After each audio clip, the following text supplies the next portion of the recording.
నీ నడక నలుగురికి బాటనివ్వాలి. నీ మాట మంచిదవ్వాలి. నీ చెయ్యి 10 మందికి సహాయపడాలి. నీ పేరును నీ తరతరాలు చెప్పుకోవాలి. అప్పుడే అది జీవితం అవుతుంది. జననానికి మరణానికి ఒక సమయం ఉన్నట్లే మన జీవితంలో జరిగే ప్రతిదానికి ఒక సమయం ఉంటుంది. అది వచ్చినప్పుడు ఎవరూ ఆపలేరు.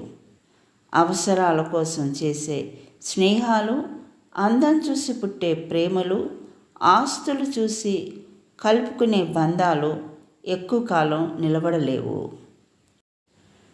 నీ నీడ కూడా కొన్నిసార్లు నిన్ను నమ్మించే ప్రయత్నం చేస్తుంది. కానీ నువ్వు నిన్ను మాత్రమే నమ్ము. ఎంత పెద్ద సమస్య అయినా సరే దూరం నుంచి చూడటం మొదలుపెట్టు. అప్పుడు అది నీకు చిన్నగా కనిపిస్తుంది. నీ చెవులను నువ్వు చూసే నీ కళ్ళను ఎప్పటికీ నమ్మకు.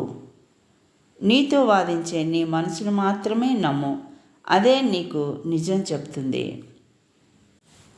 మనిషి తను దేన్నైనా ఆడించగలను అని అనుకుంటాడు.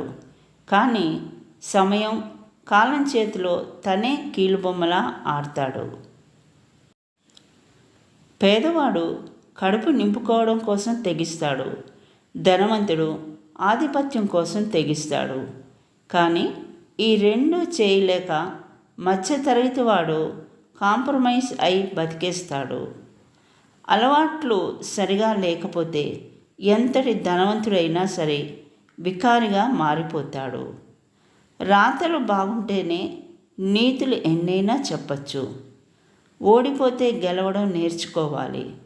మోసపోతే జాగ్రత్త పడటం నేర్చుకోవాలి. నీ జీవితంలో అద్భుతాలు జరగాలంటే నువ్వు భయపడటం ఎప్పుడు మానేస్తావో అప్పుడే అద్భుతాలు జరుగుతాయి. ఆత్మవిశ్వాసం అనేది గెలుపును తీసుకురాదు, కానీ మనలో ఎటువంటి సమస్యనైనా ఎదుర్కొనే శక్తిని ఇస్తుంది. సముద్రంలో రాయి విసిరితే సముద్రానికి ఏమీ కాదు, రాయే కనబడకుండా పోతుంది. ధైర్యంగా మనముంటే విమర్శించిన వారు కనబడకుండా పోతారు. బంధాలను తెంచే శక్తి కోపానికే ఉంటే బంధాలను కలిపే శక్తి మాత్రం ఒక చిరునవ్వుకే ఉంది.